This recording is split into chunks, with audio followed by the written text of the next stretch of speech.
We're live. So welcome to an impromptu, a sudden change of plans. So a little retromancy. Matt has a box set of the first edition Star Frontiers that just arrived. So we had a few players drop out of our Old School Essentials game, and so we'll get back to the palace with its silver princess soon enough. But for now, let's take a look at some TSR history. Probably a reaction to Star Wars is what we thought this probably is. We're never gonna find that princess, but that's for another day. Yeah, right. Yeah, that palace is messed up. So this is first edition Star Frontiers box set, published in 1982. They very quickly after this edition put out a second, which if you've ever seen any of the old boxes, they replaced the blue with this really bright fuchsia color. Right. And they added like a subtitle. It became Star Frontiers Alpha Dawn. Oh yeah, that's right. The exact same rules, the exact same contents, like nothing changed. But it came out paired with a starship combat game called Nighthawks, which took place in the Star Frontiers rule. Because unique of this first edition is it's a sci-fi game that has no rules for space stuff. Nice. A slight omission there. Yeah. But we'll get into that in a minute. So here's our box. It's not in the greatest condition. It's got, I believe in the biz, they call this dishing, where there's been pressure placed on the box. It's a little nicked up. It's got the great old TSR logo going on. For some reason, the logo has 1980 under it. And I don't know if that's just for this logo or what the deal is with that. Here's our backside. Defend the galaxy. Join the Galactic Task Force. And you can see all the stuff that should be inside. So I first played this game with one of our other players, Terry, in like the summer of 1985. Oh wow. Yeah. And then fell in love with it. Somewhere I think I still have my character sheets from my original two characters. One of the things that made me fall in love with it was this classic Larry Elmore illustration. Yeah, definitely. It's very Star Wars. Replace the Wookiee with this monkey guy called a Yazirian. And this cover relates directly to the adventure that comes in the box, which is kind of cool. Oh yeah. So you'll see here for 3 or more players, age 10 and up. Wow, 10 and up. Yeah. I don't think I started messing with games like this till I was about maybe 11, 12. All right, so let's pop her open. Nope. So in the original unmessed with edition, you would have got sheets of chits. Just a bazillion of them. And the people that I bought this from, a bookseller, actually counted all these chits. And I received 282 of 285. So I'm short 3 chits. Damn it. No. But they were very exhaustive in making things because they wanted the combat to be pretty tactical. So we have like little chits for, I have no idea if you're going to be able to see this. That's a hover cycle. That's a ground cycle. This is a Sathar, which is of the baddies from the game. This is a Dralasite, which are these sort of amoeba guys that are a player character race. Anyway, there's a million of these in here. They were really planning ahead with that part of it, which is really funny when you find out how the initial campaign that they published for this game works. But I'll get to that in a minute. We'll hold off on that for a sec. Percentile dice. Now, the seller said these are the original. Oh. They are way nicer than basic D&D dice. So, and I don't remember. I didn't own this set. Terry did. So I honestly don't remember. But it's a classic old school percentile where they both go 1 to 10, and you just say the blue or the tens place. Oh my god! I rolled a double 0. I blew it. Uniquely, this is a 100% D10 game, which is so not D&D. Yeah. All the checks are done on percentile rolls. All the damage dice are D10s. All the charts are D100 or D10. So yeah, it's pretty cool. Oh, before we go on, I bought this from this bookseller, and it's not really a plug for them so much, but look at the back of these cards. The back of their cards are a dungeon, and they fit. No way. Yeah. Oh, that's very cool. That name sounds familiar. Where are they based? Where's the shop? Wayne's Books, sci-fi fantasy RPGs, Maricopa, Arizona. Ah, okay. Yeah, maybe seen an ad, or maybe they were at a convention or something, because that name sounds familiar. Nice. I unpacked this, and they had 2 of these business cards, and they're like, what do I get 2 for? Oh, because I can make a dungeon. That's a good idea. Yeah. So I don't know. That's just really, little things like that are awesome. Okay. So I think they tried to repack this in the correct order. This isn't like a blind unboxing, because I know what is supposed to be in here, and I wanted to make sure. And hopefully double check. Yes. Okay. I did not get ripped off. Yay! Nice. So the first thing you see is this basic rule book, and you'll notice it's kind of, they took the characters from the Elmore illustration, and a different illustrator did it. Like a comic style, like an inked comic book style. Yeah, so they're going for kind of a continuity thing, which I think is super cool. This crazy big old vehicle is actually in the little mini campaign that they published for Star Frontiers. So they're doing illustrations thinking of that mini campaign, which I think is super cool. So a lot of the inside stuff is just like the inside cover stuff is just like the old school D&D is blue line. So we have a history up here, table of contents, a little address for Star Frontier questions. I'm not going to read this whole long history, but to sum up, the game takes place in frontier space. The 4-player character races are races who have all figured out how to travel faster than light. And when they got together after some time, they're like, you know what? We should work together. And they formed the United Planetary Federation, I believe it's called. And so it's sort of like a loose, almost kind of like the EU, but even less regulated, I would say. Each races kind of colonizes and manages planets on their own, but they sort of work together for mutual aid kind of thing. So not quite as strict as like the Federation or something like that. But it takes place on the frontier, which is a only partially explored area of the galaxy.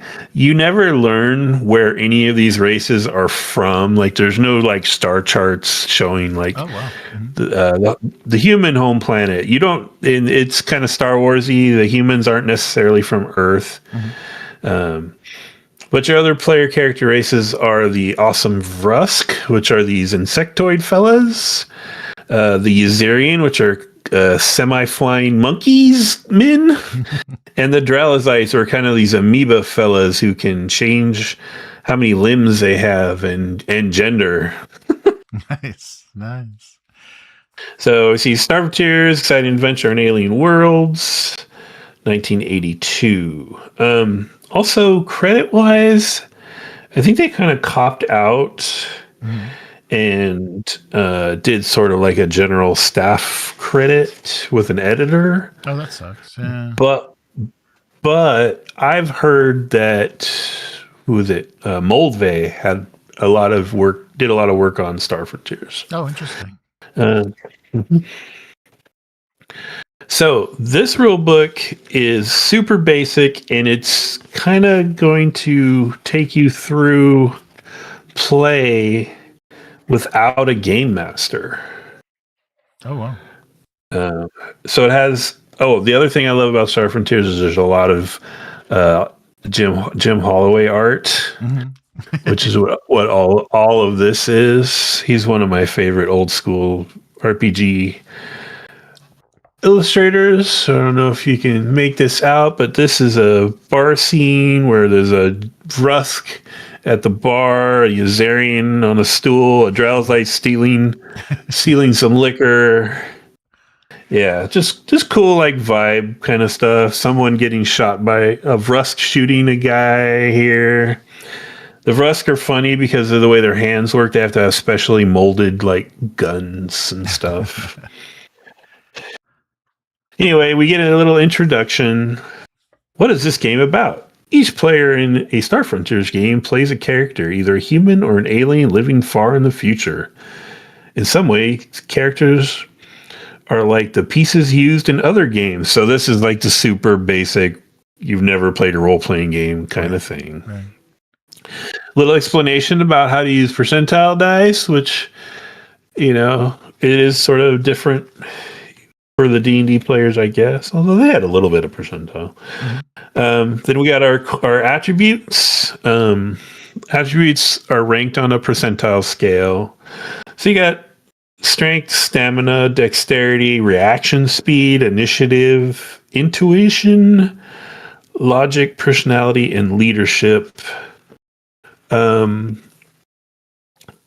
They are kind of paired, and strength and stamina go together, dex and reaction speed, initiative, intuition, etc. Stamina is also your hit points. And then they've got a little description of the races. So we have humans, we have Dralasites, which are these rubbery elastic aliens, sometimes called blobs. They can change their shape at will, creating as many artificial arms and legs as they need at the moment. Which is funny because in the expanded rules, it actually takes them time. So, like, it gets harder to be a Dralasite from basic rules to expanded rules. Vrusk look like large insects and are sometimes called bugs. They're quicker than humans, but are not as strong. Vrusk are excellent businessmen and merchants. And there's a lot of cool, especially in the expanded rulebook, which we'll get to in a minute, cool cultural descriptions for all of these characters. Like their, what their culture tendencies are and stuff, what they think of the other player character races. And then we have the Yazirians, tall, light-boned humanoids with furry manes around their necks. Humans nicknamed them monkeys because they look a little like chimpanzees. So they have membranes under their arms, and as long as they're, I think it's 10 meters up, they can glide. Then they have a little how to create characters. It's kind of a unique method. You roll percentile dice, and then that gives you a base score for the attribute. Oh, wow. Yeah, so you're not generating a number like rolling a bunch of 10-sided or something. You just roll, and like you get a 56, the base score is 50. And then there's racial modifiers. You'll see that like the humans don't have any because human. Dralasites are a little stronger or tougher, but a little less dexterous. The Vrusk are a little less strong or tough, but a little more dexterous. And the Yazirians are a lot less strong or tough, but smarter and quicker. Also, you're going to see goggles a lot. Yeah. That's a partially a design choice, but for the Yazirians, they have an excuse. They can't handle bright light.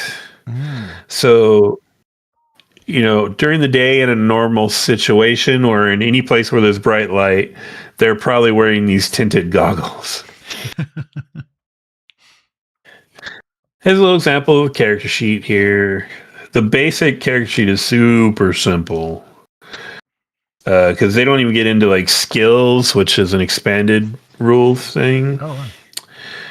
So they have basic rules here for play, and they're kind of just setting this up because you're going to play sort of a solo game, or I guess cooperative group solo game. I don't know what you'd call it, but it explains the game turns. Like during a combat turn, you move, fire weapon, move and fire weapon, reload a weapon, stand and do nothing. Those are kind of like your choices.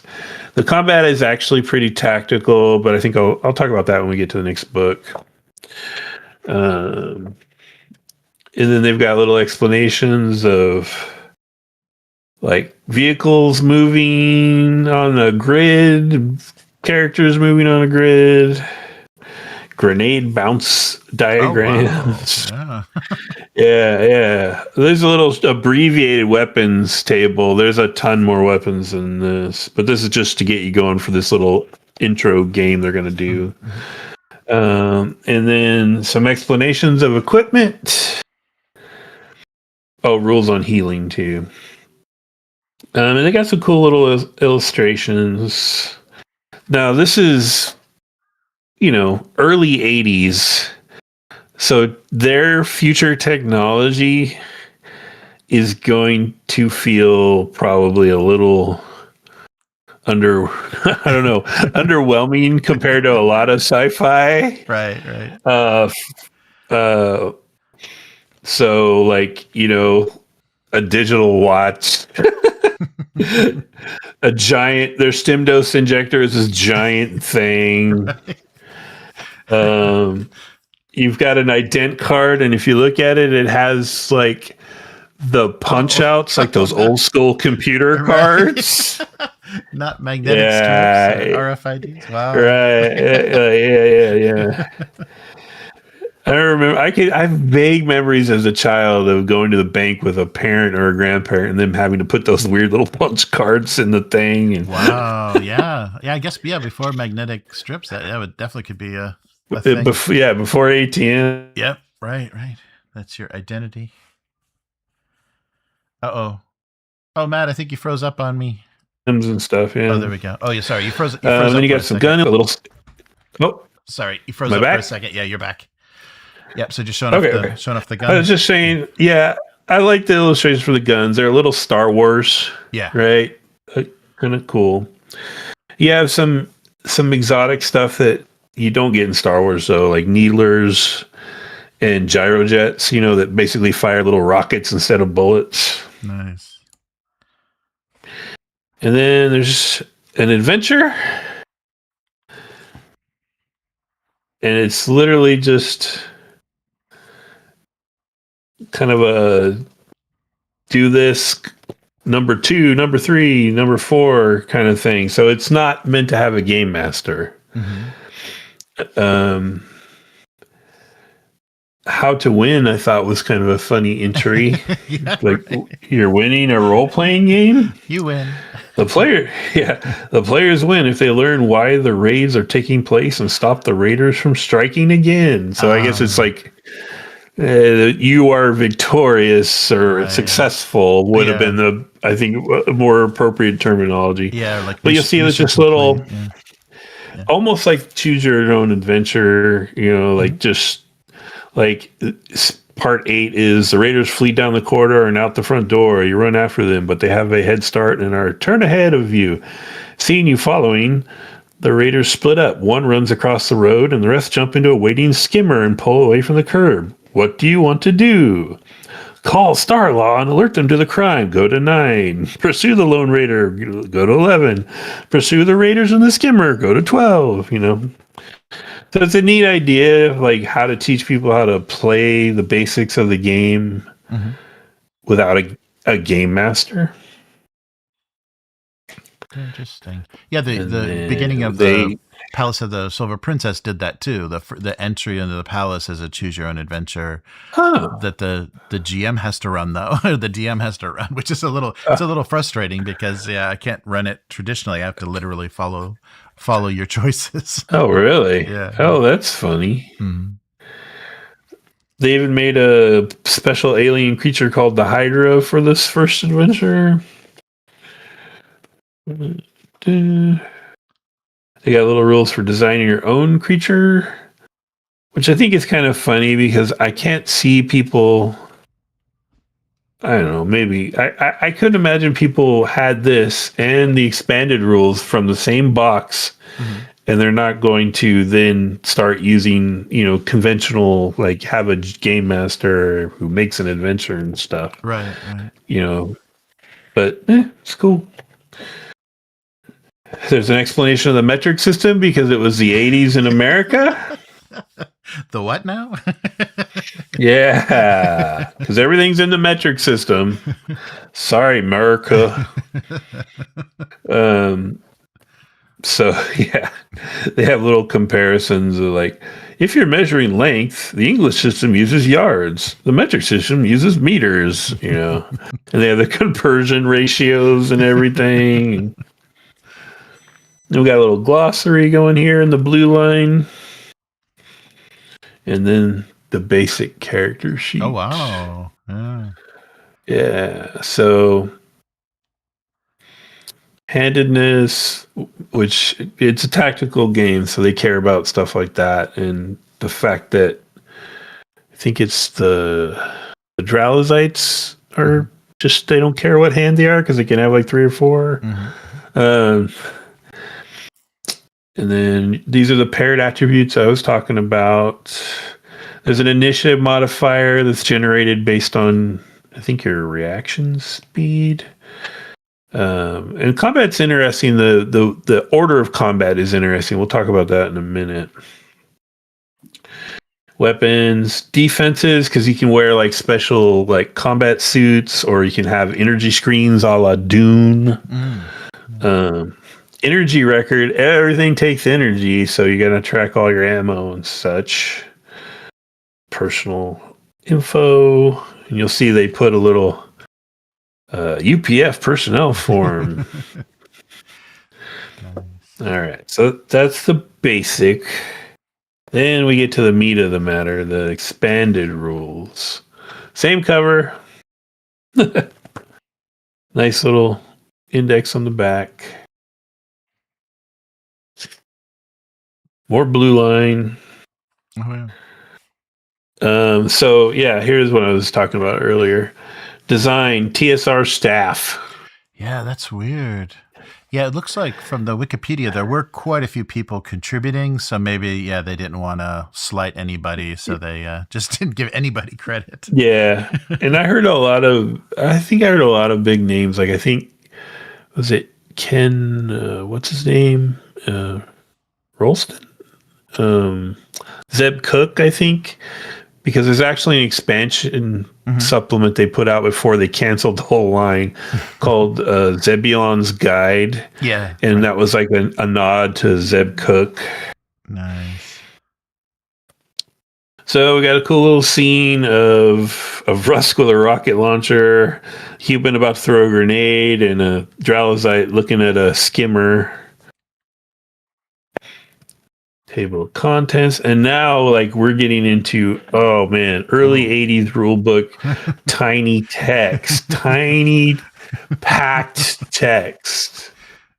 Like I'm not kidding you. I have to like have a bright light on when I'm reading this. I'm glad I have PDFs. Should mention the PDFs are. I think pretty much everything is available from Wizards on drive-through, and they're actually good PDFs. They went through and they digitally bookmarked the sections. Nice. And I think, I'm not sure if it's still on there, but I think for a while they did the box set as a hardcover book. Like so that doesn't make sense with the maps and things. It's not very useful to have a map in a book as a page in a book. But they did a drive-through had a hardcover like collection. print on demand kind of thing. Yes. Yeah. I got the PDFs for a fair number of things. There's also 2 different fanzines that were made that are on there. And Wizards kind of got jerky about it, so you'll see they all say like $0, pay what you want kind of thing. But they're kind of neat. There's some good material in there. That's cool. So we got a little introduction, and they talk about using the maps and the counters and counter facing. And map scales. One of the things they do is they change the map scales based on what kind of environment you're in. Which, I don't know. For us, like if we play, we're going to be playing on a VTT, so we obviously won't be really concerned with that. But it's an interesting thing because you go from like 2 meters a square to 10 meters a square to 25 meters a square, depending on the environment. Wow, yeah. And you're counting these squares for range and movement and everything because it's very tactical. But I think they were trying to prepare for different situations because it's a sci-fi game, so it's smart. And then they have a little blurb about miniatures. There was very briefly a Star Frontiers miniature line, and I've seen them sold on eBay. It says, instead of using counters, players can use small metal or plastic figures painted to look like their characters. These can be purchased in many toy and hobby stores. So, problem with that is none of them, even those old ones, which would have been like 25 millimeter, they're not going to fit on any of the maps they give you. Right. You know, there are these little, like, I don't know, 1 centimeter square counters, maybe even less than a centimeter. And anywho, so expanded game characters. So it's the same idea. You roll on this chart to generate an base attribute value. Then you modify it by the race you choose. Now, the thing that I didn't mention, the basic one, is humans don't have any built-in modifiers, but because human, after you roll all your attributes, you can add 5 points to any one ability score. Oh. So it's kind of promoting that whole idea that humans are just kind of good at what they want to be good at, or whatever. I don't know. And there's some interesting built-in racial abilities for everybody else. Oh, cool. So Dralasites they're like amoeba things, kind of. So like their whole body is a lung. Like they just breathe in things and breathe out, and in fact they reproduce by letting go of spores that land on another one. And because they can change their sex from like male to neuter to female. So you could have funny little situations where, like, you know, you accidentally get impregnated or impregnate someone just because of spore flying around. Right. And it's not even pregnancy. It's literally, I think, like the thing like grows on you and then pops off. Anyway, because of their strange biology, they have a lie detection ability, and it starts at 5%, which seems really bad, but you can actually raise it.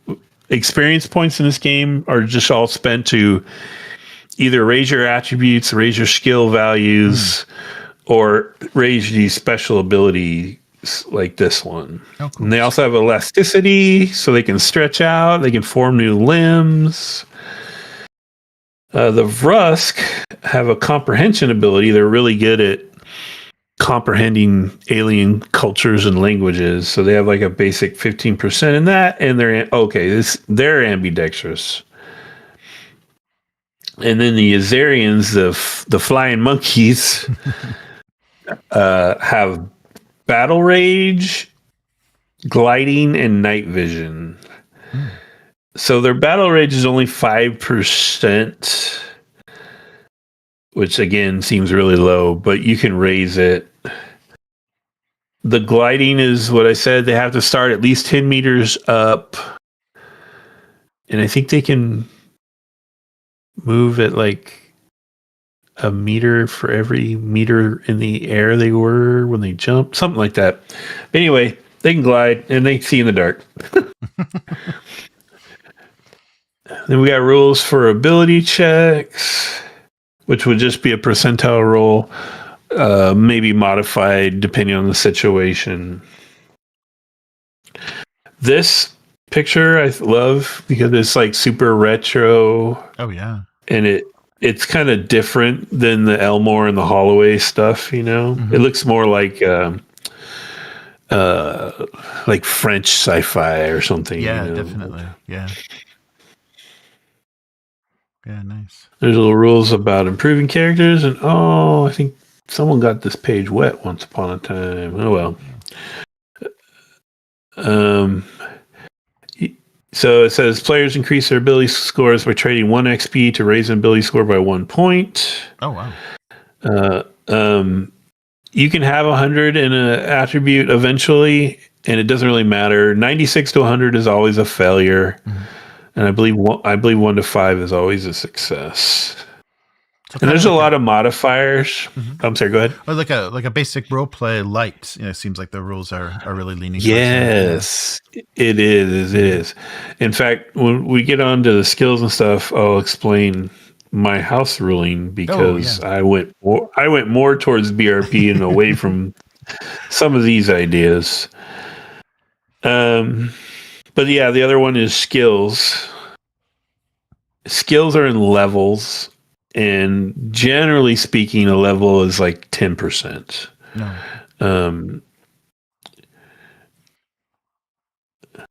We'll get into that in a minute. So then we have our little breakdowns of our player character races. Here's our Dralasites. So we can see he's just a spongy amoeba thing. They don't have real eyes. They have like these clusters of nerves that serve as their eyes. Oh, wow. Here's the reproduction. Well, we don't need to see that. I'm going to blur that out. Yeah. Here's one flattening out. Here's one with extra limbs. And here's one doing his best Richard Nixon. Nice. Kind of gloop and gleep from the Herculoids is what they very Herculoids. Yeah. And they're a lot of fun. Like they're not, it's an Ewok or a Star Trek. Yes. You're just a human with shit on your face, like, right. And they go into it pretty elaborately. So they tell you how their senses work. The most important sense for a Dralasite is smell. They breathe directly through the skin, and the entire membrane is sensitive to odors. Their sense of smell is so keen they can identify persons by smell alone and can recognize familiar smells on objects or persons. And then their speech. They have a voice box, but it works like a bellows. So if you're in a group that really likes to do the voices, that one might be a little bit of a challenge. I don't know. Oh, no. And they have a little breakdown of society and customs. Dralasites are philosophical and thoughtful. Their communities are small, and many Dralasites prefer to live alone. Dralasites do not care about wealth, power, or status symbols. They judge themselves by the quality of their ideas and their ability to discuss important ideas wisely. Steam baths are another favorite Dralasite recreation. They mix perfumes and intoxicants with the steam. So they have like special Dralasite saunas where they can go get high, basically. They don't normally wear clothing because it kind of messes up with their whole porous nature. And then it has attitudes towards the different player character races, which there's a lot of forward-thinking stuff in this game that I don't feel like you saw in a lot of other TSR products of this time. But so Dralasites are very fond of Vrusk because they think Vrusk have funny shapes. They get along well with humans, but are careful not to upset the Yazirians, who they consider too violent. And then little physical breakdown here. 1.3 meters tall, 1 meter wide, 65 kilograms. They can live 250 years. They're hermaphroditic and budding. And then it talks about their elasticity and their lie detection. Then you got the humans. And we get like the inside look at the organs for reasons. These humans are way cooler than Earth humans, though, because it says they can live 200 years. Oh, wow. Yeah. Nice. And then I'm just going to skip humans because we know their deal. And the Vrusk. So the Vrusk are kind of cool. They look insectoid, but, you know, you can see they have 8 legs and 2 arms. Their hands are kind of these, I don't know, Stranger Things looking. Yeah. Almost all opposable kind of thing. They do have mandibles, nasty mandibles, and the, what do you call it, the cluster eye thing going on. Vrusk speak by combining clicks produced by their mandibles and buzzes produced by a plate in their mouths. So they're like kind of the Vulcans of the world. Vrusk are hardworking and practical. Their society is organized around independent corporations. Okay, maybe like cross between Vulcan and Ferengi. To a Vrusk, the company he works for is his family and his nation. The company determines everything for it about the Vrusk life, who he lives with, what his job is, where he travels, etc. Vrusk give their company name before their personal name. Which is cool. Which is also funny because later on they kind of contradict it because they're like, you know, a player character of Vrusk probably is either an independent businessman or got fired or something. Right. Yeah. And then again, their attitudes. Vrusk get along well with the other 3 races. They respect the Yazirian custom of choosing a life enemy and feel at ease around Dralasites because they are careful and skillful planners, though they are annoyed by the Dralasites' sense of humor. They understand humans the least because to a Vrusk, humans seem unpredictable and a little lazy. That's right. I skipped that about the Yazirians. Not the Yazirians. The Dralasites love bad jokes. And there's even like a mention in there somewhere about there are humans, comedians who have failed in other worlds who go to a Dralasite world and become rich. just telling bad jokes. Nice. So the Vrusk do have sort of an exoskeleton outer shell, but because of their size, they have a skeleton also. So it's not really like armor. You know, they don't get any kind of armor bonus or anything. Then we have the Yazirians, flying monkeys. You can see they have their little webbed wing appendage, goggles. So it says, for senses, Yazirians' senses of hearing, smell, and taste are equivalent to a human's because they evolved from nocturnal hunters. However, their eyes are adapted to seeing in dim light. They cannot see in complete darkness. They usually wear dark goggles when they must work in sunlight. In bright light, Yazirians without dark goggles must subtract 15 from both dexterity and reaction speed scores. So it is an actual like sort of handicap. But on the other end of it, they are berserker flying monkeys.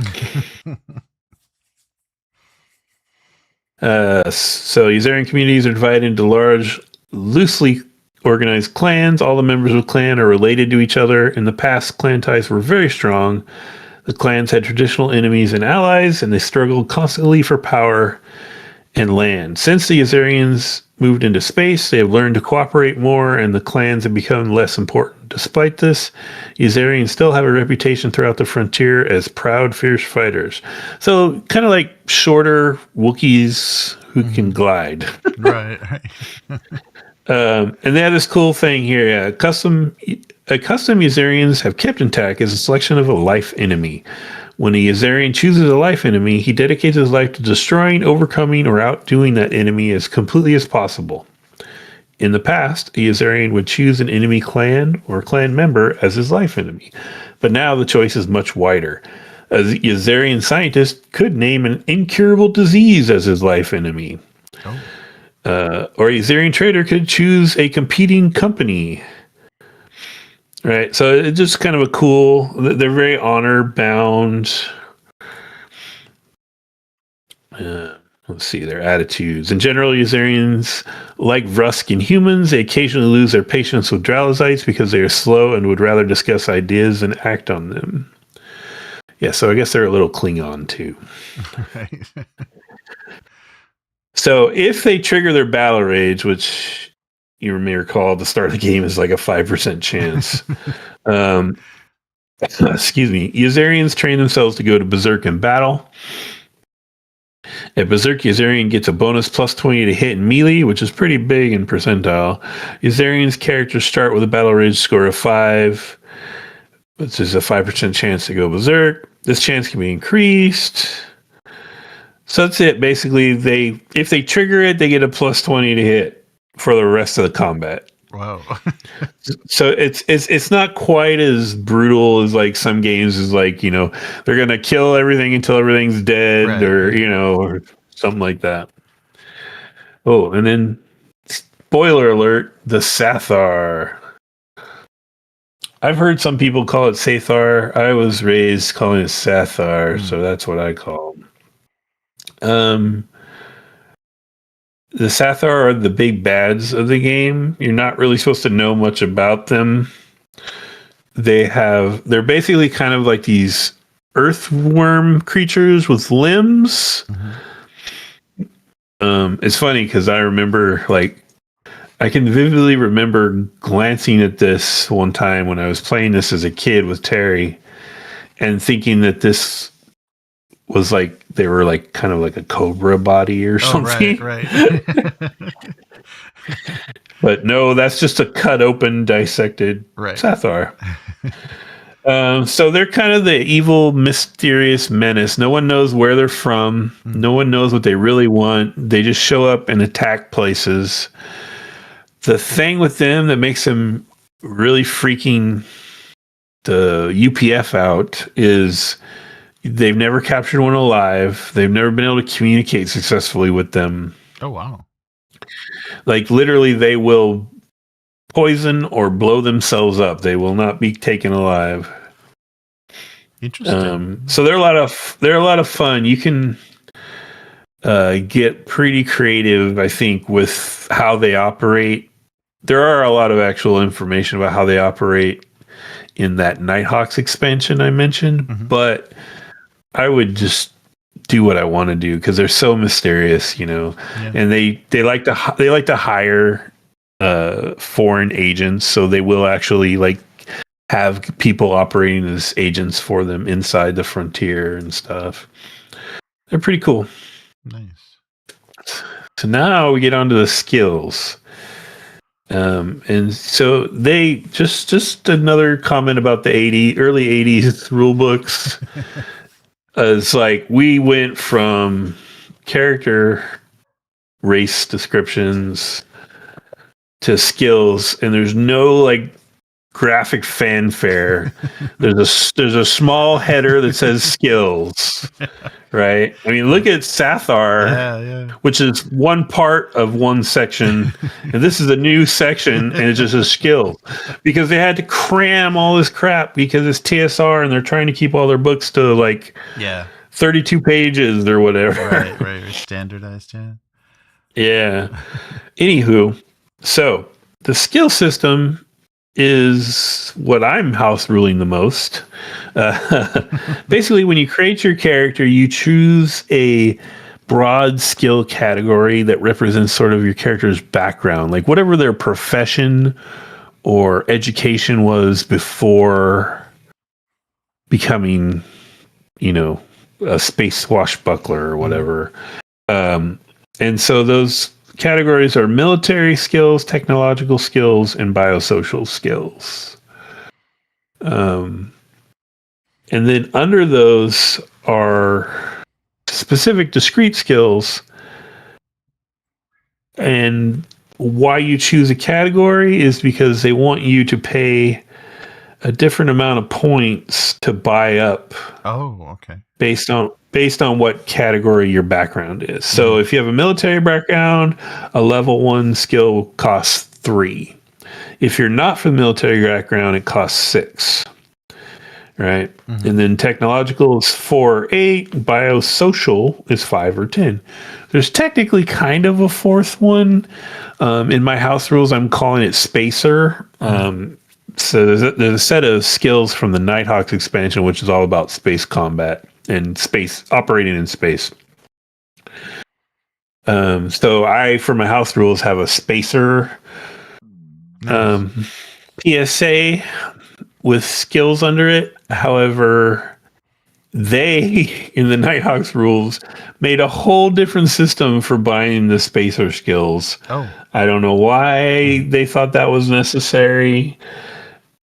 I'm not doing that. Yeah. Anywho, the other thing is they made the military the cheapest, followed by the technological, followed by the social being the hardest. Right? And so I'm throwing that out. Yeah. I'm probably going to just use the central chart for everything, but we'll see. I might adapt that. So then under each heading are different sub skills that you have to put points or levels. They call them levels in. So for instance, under military, we have our weapon skills, which include beam weapons, gyrojet weapons, melee weapons, projectile weapons, thrown weapons, and the demolition skill, and martial arts. Here's another thing I'm house ruling. This is a very old school thing. This actually reminds me a lot of old FGU games. What does that stand for? Fantasy something? Fantasy Games Unlimited? Fantasy Games Unlimited. So you have a skill calculation here, right? So for weapon skills, it's half your dex plus your skill level. Jump over here, still in the same skill category. Demolitions has setting charges, which is 30% plus your skill level. Diffusing charges, which is 50% plus your skill level. Oh. And then martial arts is half your dex or half your strength plus your skill level. And then that carries on. Computer skill down here, which is under the technological tree. Oh boy. You have operating computers, which is 100% plus your skill level minus the computer level. Writing programs, success rate special. Defeating security, success rate 60% plus skill level minus program level. Bypassing security, 30% plus skill level minus program level. Displaying information, which is 80% plus skill level minus computer level. Oh, I just killed my monitor somehow. Uh-oh. That's going to make it really hard for me to know if I'm under the camera correctly. Oh yeah, you just went from widescreen to 4:3 as well. Your video. Okay, I think it's coming back on. Okay. Is it better? Is it? It's still a square for some reason. Yeah, your video changed aspect ratio. Do you have the computer? Well, that don't make any sense. If I turn off my camera, will it mess up your OBS settings? No, it should be just fine. For a quick sec. Yeah, you can reset it. Yeah, it should be fine. We're back. It's back. Okay. All this to say, Matt threw all that out. Because maybe around a table where I can hand people pieces of paper and stuff like, oh, you do computers, you're going to need this, right? But on a VTT, where honestly we have a lot of different kinds of players and a lot of different kinds of attention spans and a lot of different comfortability with opening PDFs and referring to handouts and a lot, yada, yada, yada. I just like, no, it's too much like herding cats. So my house ruling was to simplify all of this, right? I just broke it down into the skills. So, for instance, under computers,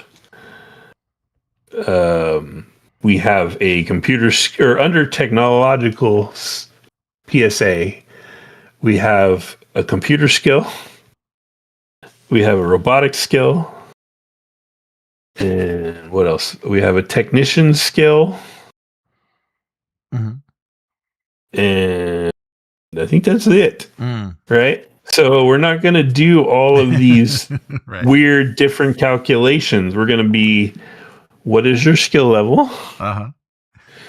Okay. Is it interacting with something like a computer or a piece of software or something? Okay, we're going to look at its level, subtract that from your skill. That's what you roll. Done. You know, all these real arbitrary, like why is repairing a base 40 but interfacing is a base 30. Right. and the other thing I should mention is all these technological skills are just these arbitrary base numbers. But military, it all references your dex and strength. Oh, yeah, right. So what I did in the house rules is everything references some attribute. Nice. Right. So most of the technological ones probably reference logic, you know, and things like that. Anywho, I just think it'll just be a lot more intuitive, and it's a little more like BRP that way. Yeah, that's nice. So then we have biosocial skills, which is a super broad category. So it has environmental skill, which includes things like geology and survival, but also like tracking and stealth. Interesting. All over the place. Right. And so again, they did the thing where they have an arbitrary kind of number calculation for every different little thing you're going to do with that. So you can go from analyzing samples with a 50% plus skill level to stealth, which is 20% plus skill level. And keep in mind, these are both under the same skill. So it's a little arbitrary and weird. I didn't like it, so I changed it. I think it'll make a lot more sense. And again, these aren't like stealth is 20% plus your skill level. So what if you have a character who has like a huge dexterity or a reaction speed, whichever way you want to look at it, but they have like a 30% stealth? It's like, that doesn't make sense to me at all. Right. So definitely modifying this stuff. And then you have medical skills, which everything from administering drugs, which again, you think in terms of modern games, are you going to make a roll just to give someone a stem dose shot? I don't think you are. Right. You know, all the way up to, you know, major surgery and controlling infection.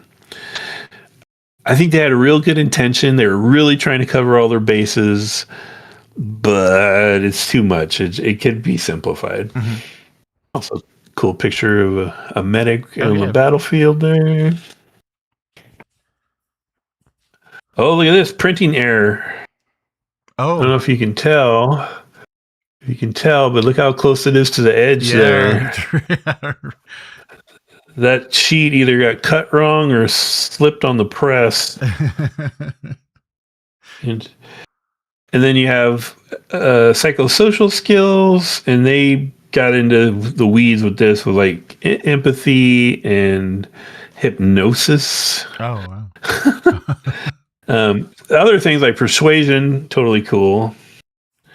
Psychopathology, kind of like the psychology, basically.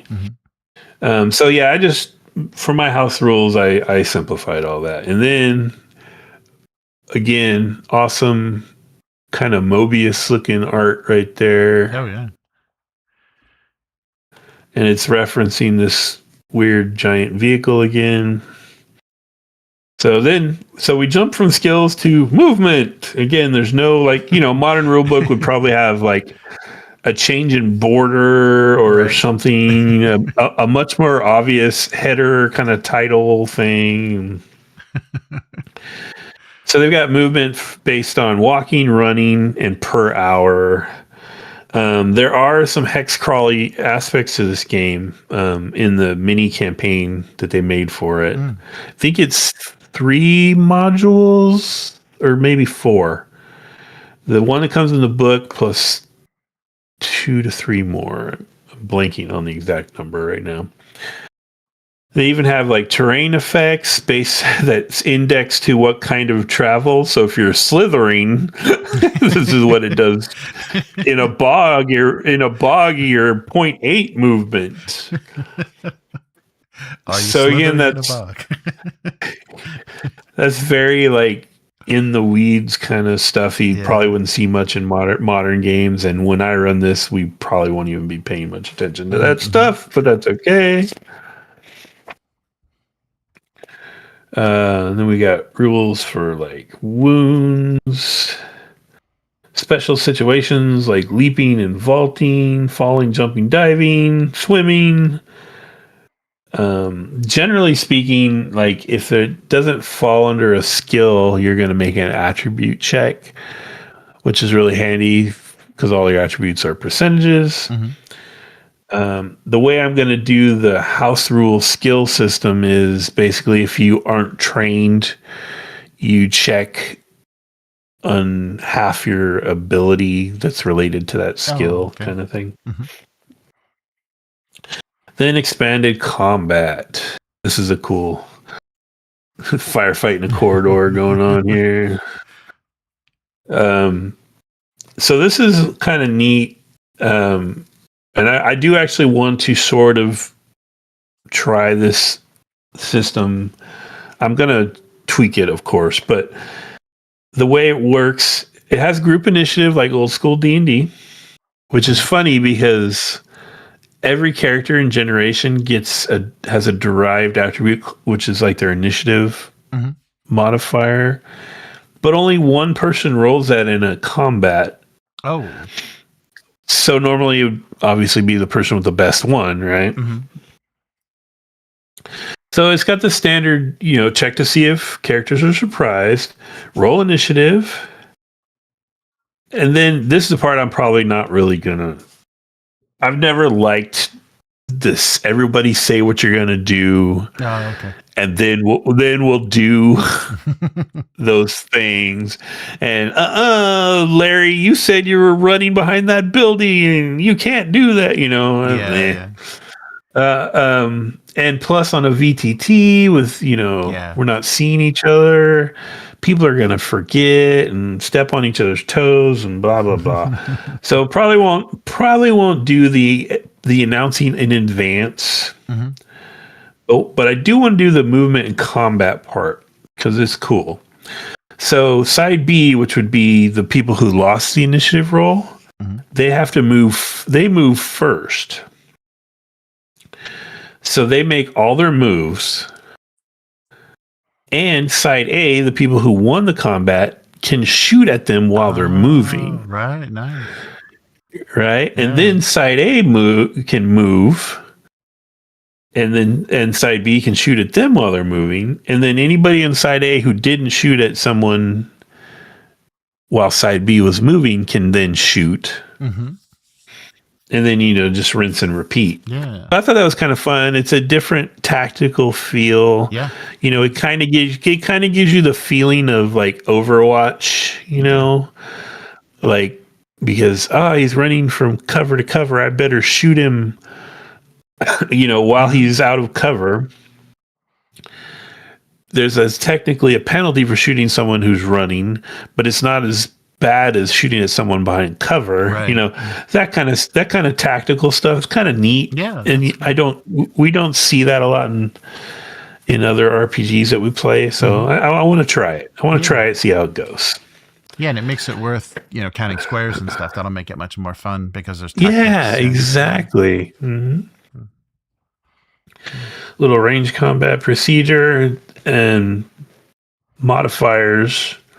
So tracking range is real important. There's penalties for shooting at different ranges, shooting at people that are moving, shooting at vehicles, attackers who are in vehicles. You can take careful aim. You can fire in bursts, shooting at people in cover, big things, small things, prone things, just all the standard kind of, percentile based game thing, or -10, -20, whatever kind of stuff. Mm-hmm. And then lots of rules for weapon specific things, like using heavy weapons, using sights, burst fire. There are weapons in this game that, fortunately, no one's going to be able to afford them early on, but you could just melt somebody with one shot, basically. Right. It's some dangerous stuff. And then an awesome picture of a big old Dralasite punching these weird little furry aliens. Nice.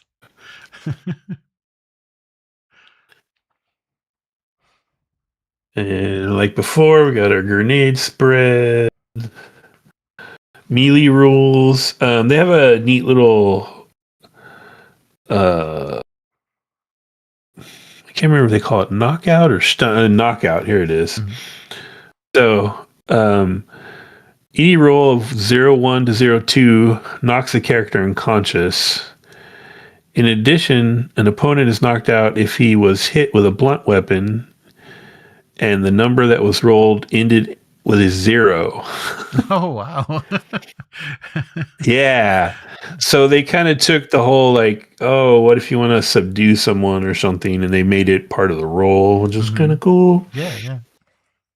And I think martial arts skill, increases the frequency of what counts as a knockout. That's cool. And then you have just this flat derived punching damage based on your strength from 1 to 5, right?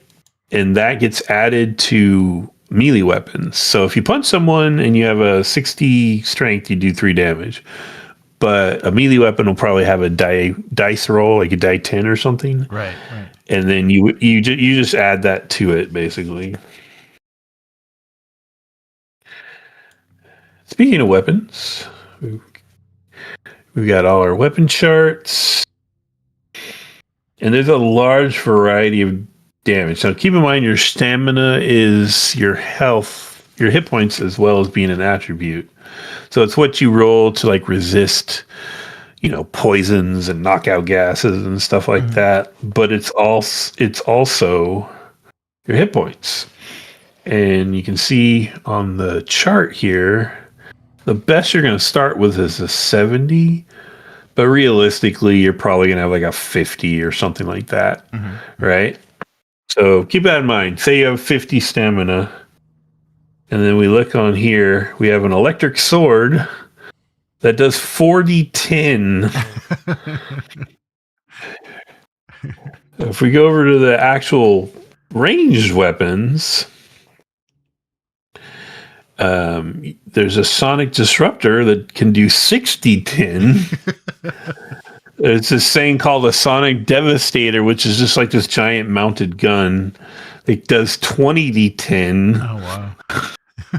Yeah. So it is possible to melt people. Yeah. And there's burst fire rules. and they're actually kind of neat. So like automatic rifle, for instance, has a rate of fire of 3, but it also can do a burst.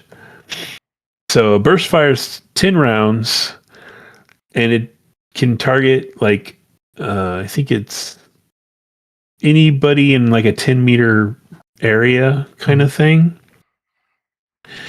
And the burst fire damage is 5d10, but you add a d10 for every additional target in that 10 meters area. Mm-hmm. You roll to hit one time, you roll all your damage dice, and you divide it evenly amongst all of them. Oh, right? Wow. Yeah, so going full auto is actually a lot of fun. Yeah.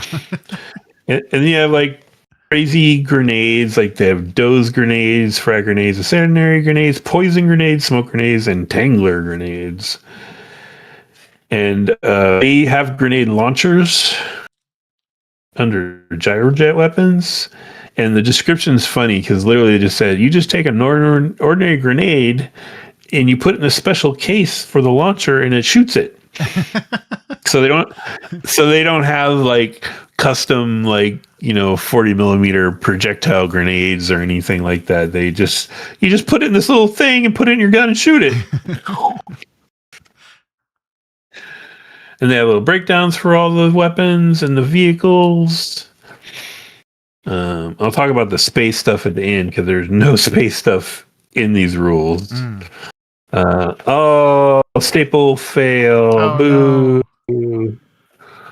No. I know why, because this is a really useful, just double-sided sheet of charts. Oh, nice. So they probably popped this out. Yeah, right. Whoever it was. Whoever's using it. Yeah. So yeah. If you're playing this rules as written, you would need this desperately. all the different skill calculations. Yeah, wow. Crazy.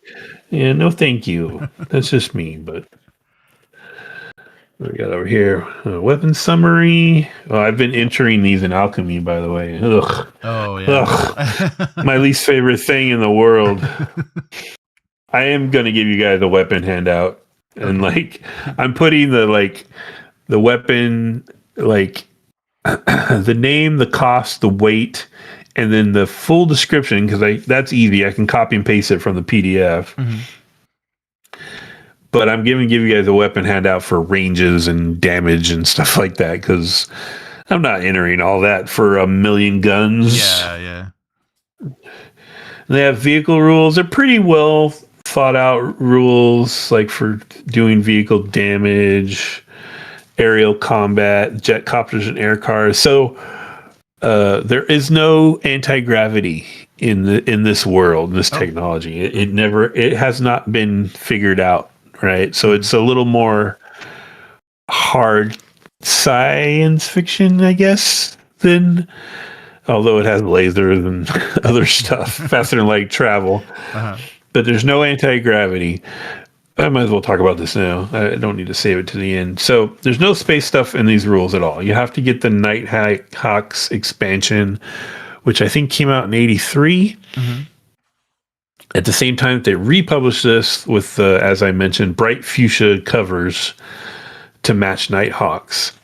Nighthawks is actually a really solid, simple hex map sci-fi ship battle game, but it's in the Star Frontiers world, and it tries to use the Star Frontiers terminology and stats and everything. So it actually made it pretty easy for me to make a list of spacer skills for us to use.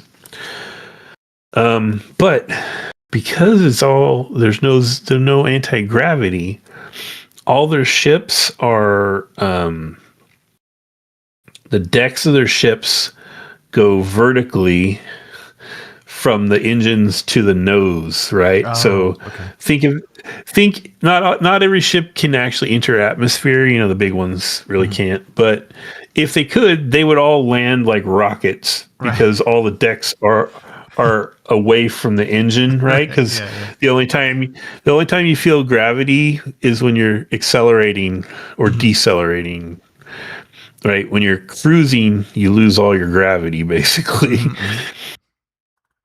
So it's a neat combination of, you know, traditional space opera sci-fi, but then you got to think about stuff like, oh, we have no gravity right now. We need 0G capabilities. So it's kind of neat that way. The hyperspace travel is weird. Oh yeah. And I kind of feel like they maybe explained it after the fact. I don't know, but they figured out in the lore, they figured out that when they reached, I think it was 3% of light speed, something like that, that they would actually enter this other space, and they call it the void. Oh, and there's a cat. Hello, cat. Right? And so that's their hyperspace. But what's funny is like, you'll have like, there's a star chart, and you'll have like, from here to here on this established travel route takes 9 days. You're only in this void space for like 30 seconds. Okay. The rest of the time is ramping up to it and then coming back down from that speed, basically. Right. So it's kind of weird. Like, it's 9 days, but the longest part of the trip took 30 seconds. So it's some interesting science. It's some interesting. Oh, and there's 3 kinds of propulsion. Oh, there's chemical rockets still somehow. There's ion drives, and there's atomic engines. So it's very, very old school, dated. Like, they literally call them atomic, you know, and stuff. So, but it's cool. It's cool. All right, and then they've got a little section for creating creatures. Got some weird sea lion things going in there. They've got a little, like, excuse me, little gazetteer of like alien critters just to throw on worlds, basically. Strangler shoots, army rats, funnel worm, megasaurus. Oh, wow. They some of these are from the adventures that they published, like this Queequeg thing. I think the Sand Shark too. Could be wrong about that. But yeah, they give you a little stock there. Plus, there were rules before that for how to create a creature.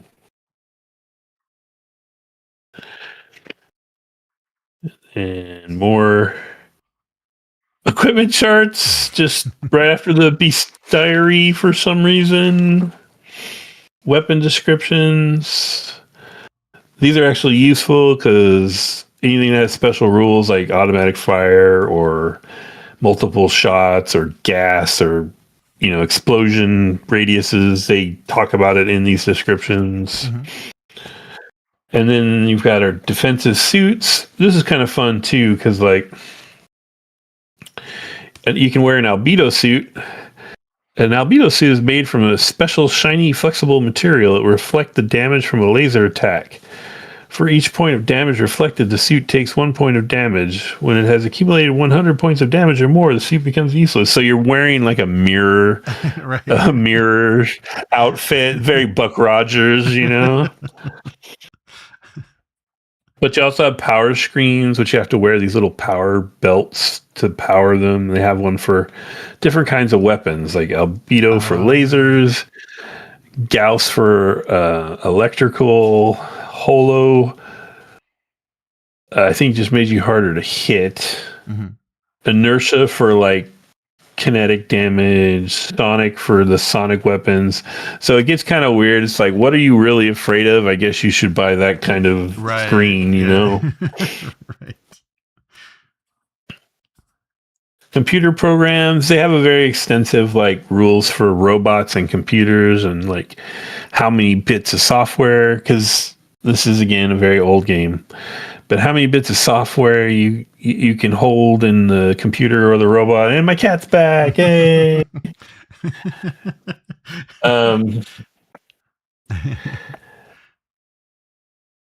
which is it's kind of fun. And I think if you like stood back and looked at it from distance, you'd be like, really, that robot that's running this cantina can only hold like 3 pieces of software. This seems weird. Right. Yeah. But anyway,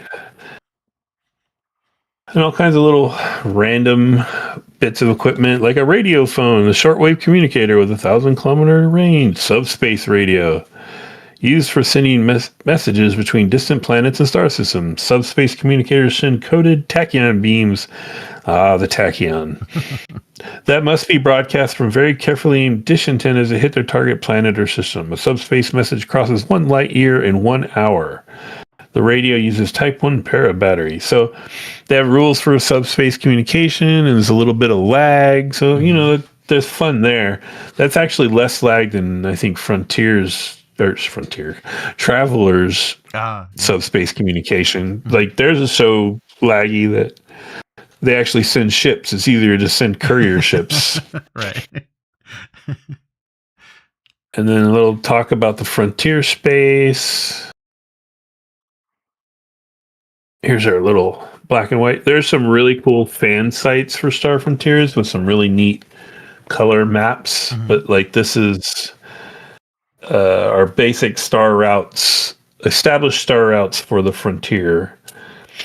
So you can make jumps like without following these lines. These are just the safe established ones.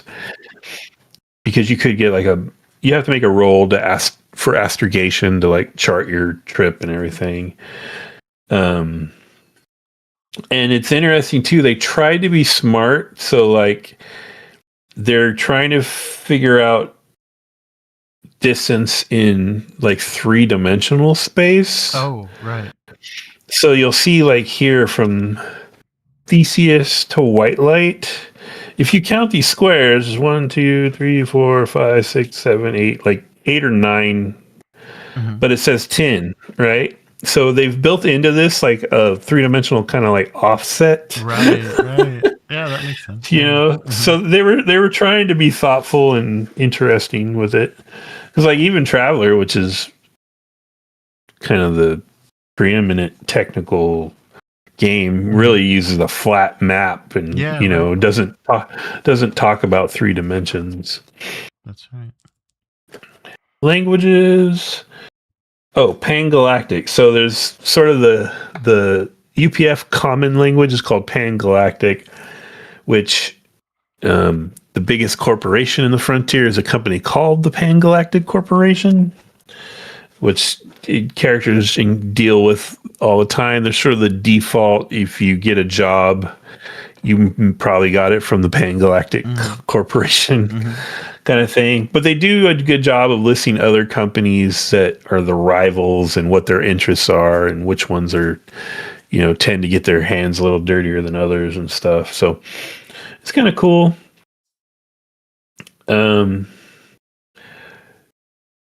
That's a big part. This game, I think, has sort of I don't know. It's like a little bit of Star Wars, but also a lot of Firefly. That's why it was really important to me to get the Nighthawks PDF and figure out my house rules for spacer skills, because otherwise everything in space is just, you're just hand waving it. It's like, oh, you're on this planet now and you're doing this mission. And like, well, we could have just been playing like, I don't know, a cyberpunk game or something, right? So anyway, they actually have rules in the Nighthawks supplement for like trading, like carrying cargoes and selling cargoes and stuff like that. How to referee section. Blink and you'll miss it. Little example of play here. This is a great picture, Holloway picture. Oh yeah. You got a Vrusk with his modified needler for his weird hand. You've got a cowboy human with a what do you call it? Like cudgel sap thing. The Yazirian has nunchucks because the 80s. Right.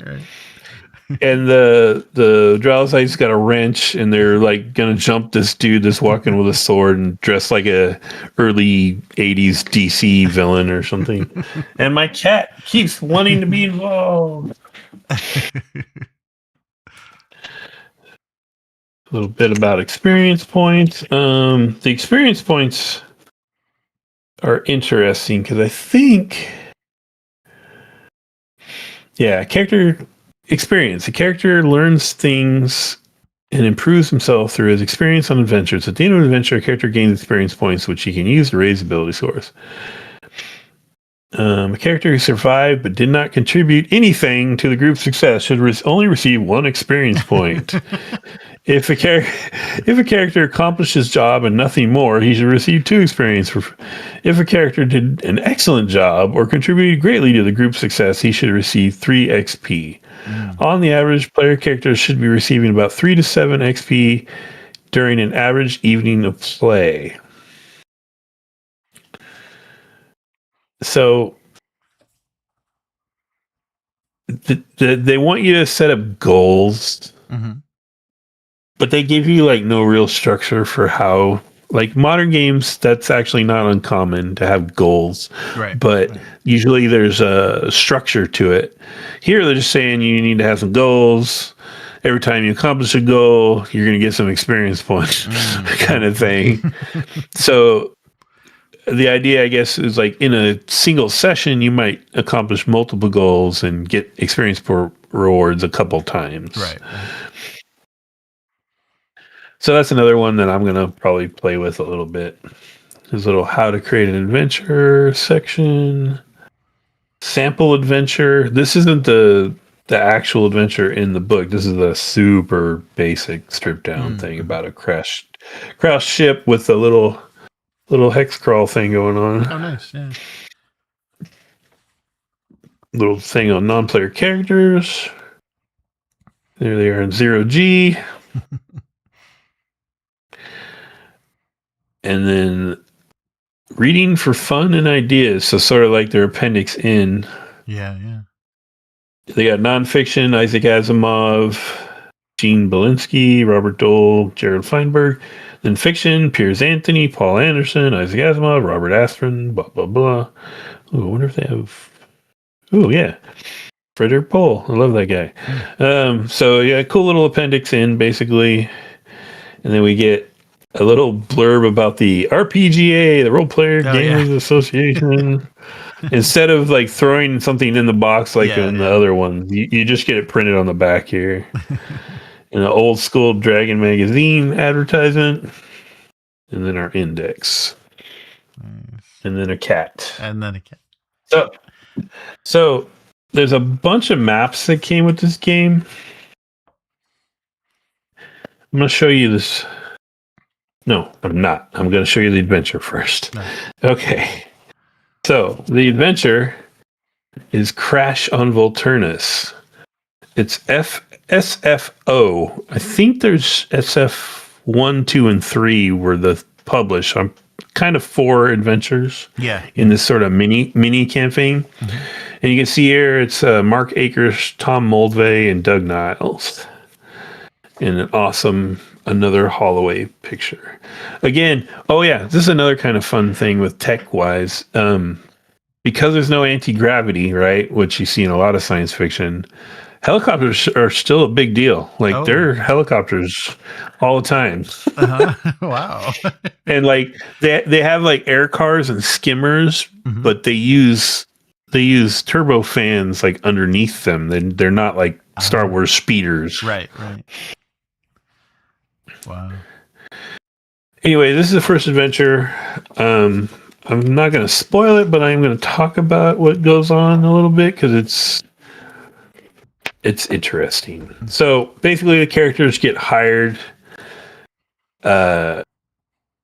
because a very successful group tried to do a thing for the Fam Galactic Corporation and failed, and they're short on time, so they hire your schlubby, essentially level 1 characters. You're going to go to this newly discovered planet called Volturnus. There's all kinds of stuff you deal with. Pirates, new alien life forms. There's sentient life forms on the planet. Look at big old hex crawl you're gonna do. Look at, you are here. There's a crazy dungeon-like cavern system you're gonna do. Lots more critters. So what makes this interesting is crash on Volturnus. So you get hired, guess what? You crash, right? It's literally on the cover of the rule book, right? So they have you make your characters, buy all your stuff. You crash on this planet, you lose all your stuff. Just right off the bat. Right. And you're stranded on this planet for this whole mini campaign where you never get to interact with the rest of the game while you're doing it. And we're talking like four adventures, right? That's a long time. Wow, yeah. So what makes that even crazier is they gave you all these counters to play, whatever. There's robots and tanks and security guards and all kinds of stuff. And then they give you this giant map, which I'm not going to be able to fit under this camera, but it's it's basically a 3x4 poster size. Oh, wow. Yeah. Or no, 2x3. Of a modern like space city, right? Cool. Yeah. With all kinds of offices and stuff, with the intention that you would probably use this as maybe like a base, or you'd have multiple adventures here and kind of thing. And then on the other side, a bunch of little environmental maps. Oh, cool.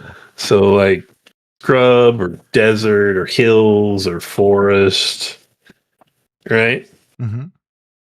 You don't get to use any of this in that campaign. It's crazy. Yeah. So needless to say, we will not be doing the Volturnus campaign when we play. Yeah, but you also get like a Starship Bridge area map. Oh, cool.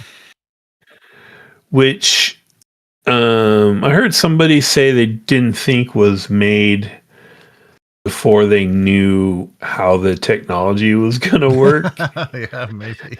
Right? Because this is like super long and spread out, which all the future deck plans you see in other Star Frontier stuff, they're very small and narrow, right? Because they're stacked decks kind of thing, And then we have this big old... This is pretty cool. This is kind of like the overall hex map for Volturnus, I guess. So you would actually use this. Right. And this is just so like old school, like Greyhawk kind of feeling thing. Yeah, or not even Greyhawk, like the expert level, like hex crawl kind of stuff.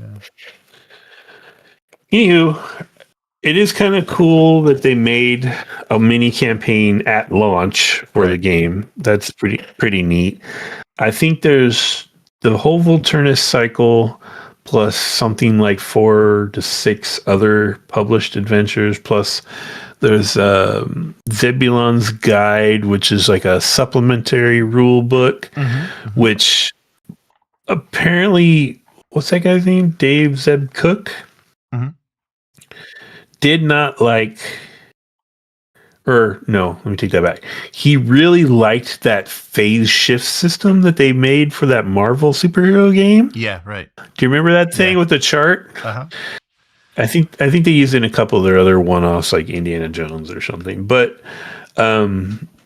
so in a huge chunk of the Zebulon book is just converting all of Star Frontiers to the phase shift system. Right. Oh, wow. And it literally came out, I think, in like 85, or 84 or 85. So it's like just a couple of years after this game is off the ground, and this guy wants to change all your rules for how you play the game. Wow. Anyway, there's that supplement. I would say probably somewhere in the neighborhood of 10 adventures. plus some cool Dragon magazine articles from back in the day, and I think even White Dwarf might have done some Star Frontiers articles. Yeah, I saw a reference. Yeah, and then on Drive-Thru RPG, there's 2 different fan-inspired zines for the game, and they have some really neat stuff. They're very short, and they're pay what you want, so you could actually get them for free. I didn't. I paid $1, but they have some neat like ideas for equipment, Xeno races, weapons, all kinds of stuff. Little mini adventures. They're pretty neat. that's cool. But yeah, and I think everything was in here except for 3 chits. Yeah, wow, that's great. It's not too bad. Yeah, and we got your numbers got colored with cool the white crayon. Looks like the white crayon. Yeah, and it's not that super soft plastic. It's a little. Nice. Let's see. I can't illustrate it, but they're a little. They feel a little less soft than those old school. Yes. Some of those old school D&D dice. Nice. But yeah, I mean, this box is not in the greatest shape. Oh, it's upside down, but it works. Yeah, it'll look cool and shit. I really want. I would love just a big poster print. This is one of my favorite Elmore illustrations of all time. Yeah, it's great.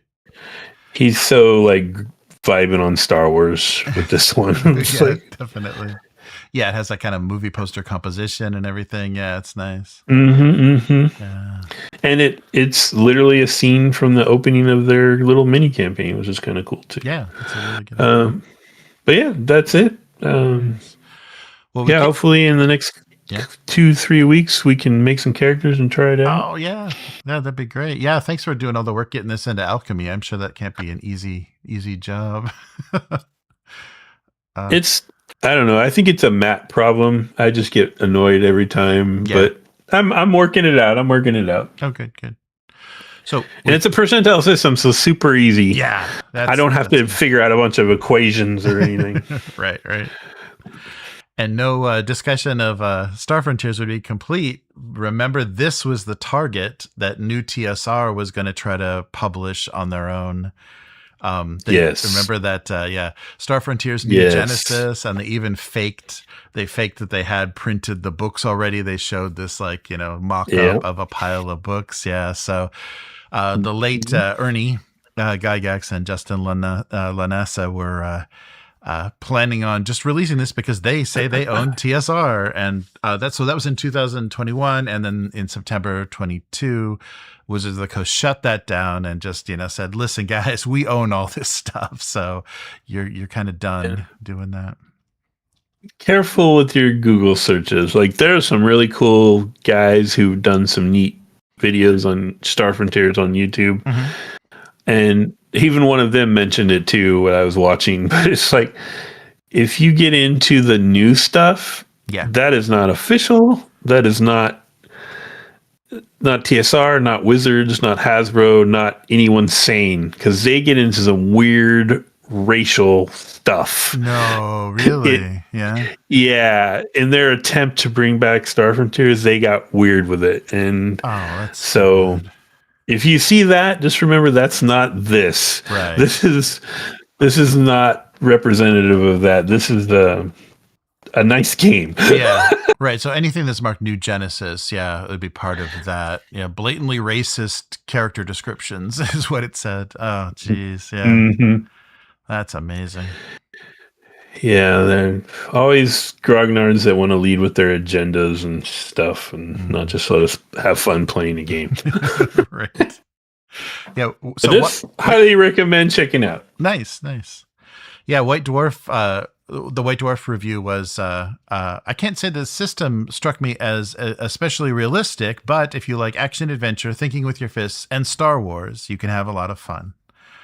So yeah, and it's amazing how new player friendly they wanted to make it. I think that's very different, because that was the challenge of D&D, is it was not easy to get into from the start. They needed to very forward thinking with the little solo adventure to learn Yeah. how to play, Mm-hmm. the separate basic rule book, and essentially an intro adventure to their mini campaign, all in this box. So, Yeah, yeah, yeah. very cool. Yeah, that's very cool. Yeah, there's a ton. It looks like everything is on Drive-Through RPG. Both in Reasonably priced too, I yeah, thought. yeah, definitely. Yeah, yeah. Everything's about $5. So yeah, that's much better than the way some stuff goes. And you can even get soft and hardcover copies of some of the bigger rules books. So that's cool. It's funny too because the PDFs all have the little warning from Wizards Mm-hmm. that this is from a different era, written by different people, and it might have some things that you consider offensive. We don't endorse any of those things, yada yada yada. Mm-hmm. Which I think is really funny because that is like a titillation. Like it immediately thinks, "Oh man, what the hell's in there?" Right. But in this one, like I could see that kind of for like what was the AD&D book? Oriental Adventures. Mm-hmm. Right. Okay, I kind of get that, right? But there's nothing really like that in here. Like, there's not any, I don't know, any overtly ageist, like old school thinking. I mean, other than they don't. I guess they use the male pronoun in all the writing, but which was kind of standard back then. But they don't really talk about anything weird with like sexual relations or racial human racial stuff. That's what the new people tried to do, but not they didn't do with this. Right. So if you see that little blurb and you're looking at the PDFs, don't worry, there's nothing crazy in these. Oh yeah, that's interesting. Yeah, and I think they did a nice job of doing a really diverse selection of alien races that aren't weird analogs like, oh, this is obviously supposed to be Chinese, or they didn't do anything stupid like that. So it exactly. Yeah, that was nice. And they're all they're not all they don't just all look different, but they're all culturally distinct too. Yeah, right. Which I think is really cool. And we were actually having a nice discussion on the Discord about this. Started in the chat, in our private chat, but then I moved it to the general because that was too good to not to talk about. But like we were talking about, menagerie games where you can play like a million different kinds of sentient beings versus something like this where there's literally 4 player character races. And I think this is just all around tighter and better for role play. You have like 4 races. They have neat descriptions of how they are different biologically, but also and mechanically, but also culturally. And if you just have 4, it's really easier for your players to keep track of that and to kind of riff off of it. Yeah. If you're in a game with a turtle man, a raccoon man, a dragon man, an angel, and whatever, you're not going to be able to like riff on that very well. You're not going to keep track of all the ins and outs of 10 different species or 20 different species. And so it's really tight, and I think it's a smart way to play. Yeah. No, I'll stop blabbing now. No, that's cool. That is a really good idea, and I think some video games like Mass Effect, the video game, does a good job of that. They introduce a kind of diverse aliens, but right away you get them, like you get what their thing is, and so they fit in there, and how other people would bounce off of them. When it's an entire alien archive of playable character or alien races, that's tough. Yeah. Nice. Well, cool. So I'll put a link in the description to the drive-through links for either getting the physical or PDF copies of Star Frontiers, and look for this on the channel. Matt's putting this together so we can play this on Alchemy, and it should be a good time. I'm really looking forward to it. I'm curious too, if you want to do another stream sometime and kind of go through, once you have everything nailed down about what you want to homebrew, we can put that together. Talk through that on a stream. That might be fun for people to see, how to make it more playable and less fussy. Unless you really like that giant A3 sheet of formulas for calculating, displaying information. Yeah, Hard pass. Yeah. All right. Cool. Yeah, we could definitely do that. Or, I figure I'm going to have to talk my way through it in our session 0 a little bit too. So yeah, that's a good point too. Yeah, we're all going to have to get up to speed.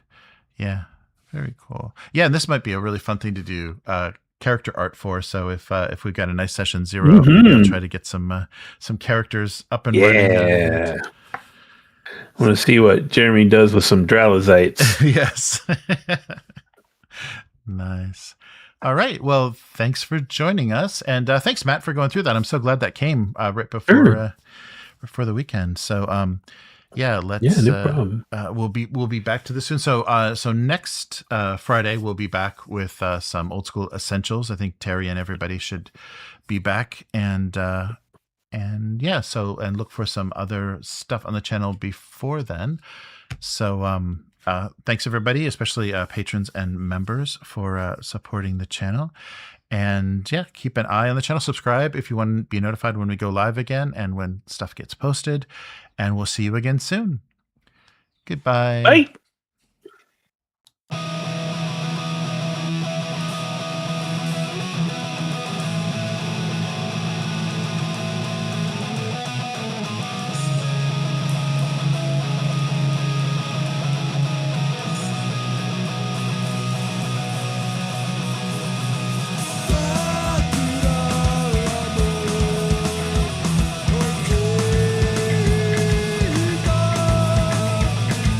Joe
You're